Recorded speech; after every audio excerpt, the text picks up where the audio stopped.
Okay sir, রেকর্ডের পরের অংশ হচ্ছে এটা।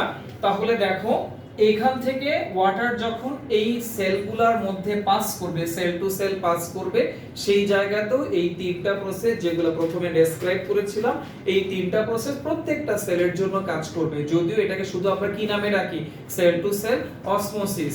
তো লিখবা যে সেল টু সেল অসমোসিসের পাশাপাশি এখানে ডিফিউশন এন্ড ইমবাইবিশনের কাজ করছে, এন্ড ফাইনালি ওয়াটারটা রিচ করছে কি পর্যন্ত, এখন পর্যন্ত কর্টেক্স ক্রস করে ফেলছে। কর্টেক্স ক্রস করে এখন কোন জায়গায়, এন্ডোডার্মিস। তো যারা চ্যাপ্টার 8 ভালো করে পড়ছো তোমরা তো জানো যে এন্ডোডার্মিসের ম্যাক্সিমাম সেলের মধ্যে আছে ক্যাসপেরিয়ান স্ট্রিপ, এবং ক্যাসপেরিয়ান স্ট্রিপ হচ্ছে একটা ইমপারমিয়েবল মেমব্রেন, যেই মেমব্রেন দিয়ে ওয়াটার ক্রস করতে পারবে না। তাহলে এখানে ক্যাসপেরিয়ান স্ট্রিপ আছে, এই সেল দিয়ে ওয়াটার ক্রস করা সম্ভব না। ক্যাসপেরিয়ান স্ট্রিপ আছে, সম্ভব না, সম্ভব না।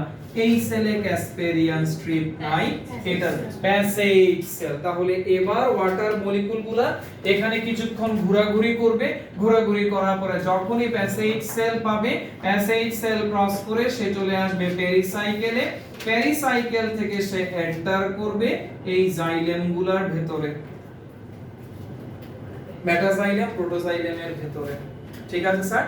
তাহলে এই ছোট টিউবগুলোর মধ্যে ওয়াটার চলে আসা পর্যন্ত যা কিছু তুমি এতক্ষণ পর্যন্ত বললা, all of this topic, all of these lectures belong to lateral absorption of water.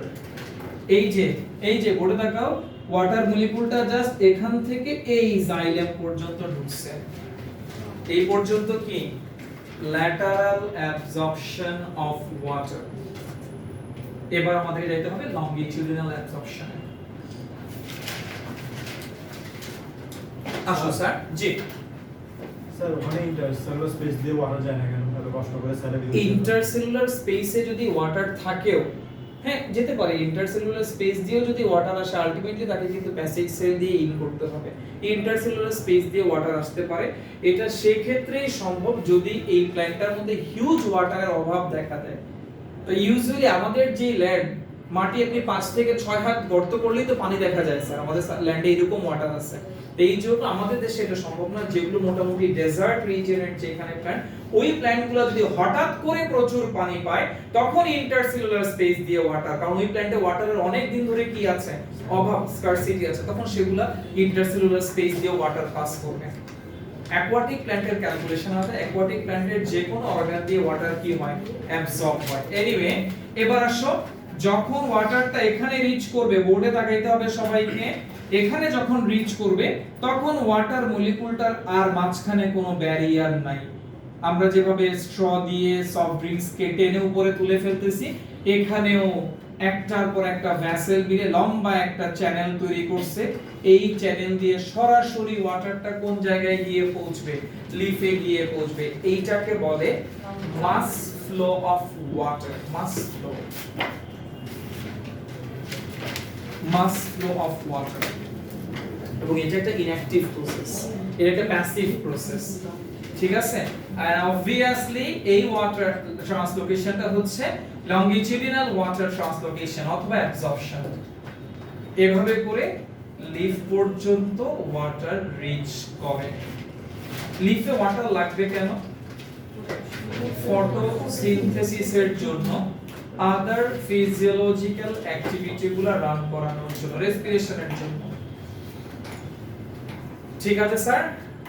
তো এই হচ্ছে মোটামুটি অ্যাবজর্পশন অফ ওয়াটার। এটা একেবারে ফাউন্ডেশন টপিক, এক্সামে এটা কম আসে, বাট কম আসলেও আমাকে এইটা দিয়ে স্টার্ট করতে হবে, এই টপিকগুলো দিয়ে স্টার্ট করতে হবে। তো নেক্সট ক্লাসে আমরা আজকে এই পর্যন্ত রাখলাম, কোনো কোয়েশ্চেন থাকলে আস্ক করতে পারো, কোনো টপিক না বুঝলে। শুনো, আমি যে টপিকগুলো পড়াচ্ছি ফিজিওলজি থেকে, এর বাহিরে কোনো টপিক পড়ার দরকার নেই, তুমি এগুলাই ভালো করে পড়ো। এখান থেকে ঘুরে ফিরে যদি কোয়েশ্চেন না আসে আমাকে বলার কোনো সুযোগ আছে, আমাকে গালি দেওয়ার সুযোগ আছে তোমার। এখান থেকে তোমার সব কম করে যাবে, যেগুলো পড়াচ্ছে এগুলো পড়ো, এর বাইরে কিছু পড়ার সুযোগ নাই স্যার।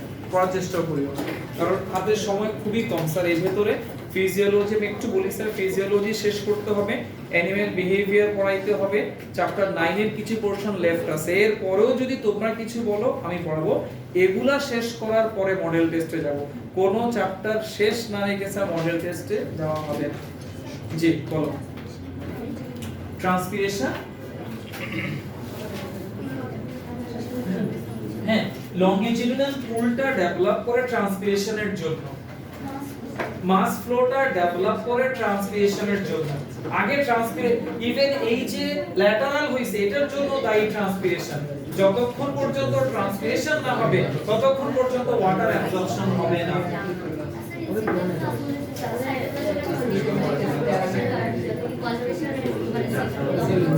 মানে কার্গো প্রেসার জিরো হয়ে গেলে মানে সে আর কোনো প্রেসার এক্সার্ট করছে না সেল ওয়ালের উপর, এই ফেনোমেননটাকে বলে ইনসিপিয়েন্ট প্লাজমোলাইসিস।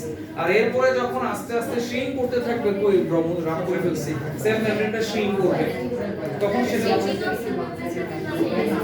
হ্যাঁ শ্রিঙ্কিং প্লাজমোলাইসিস। আর যখন কার্গো প্রেসার জিরো তখন হচ্ছে ইনসিপিয়েন্ট। ভালো থাকো, আল্লাহ হাফেজ, আসসালামু আলাইকুম।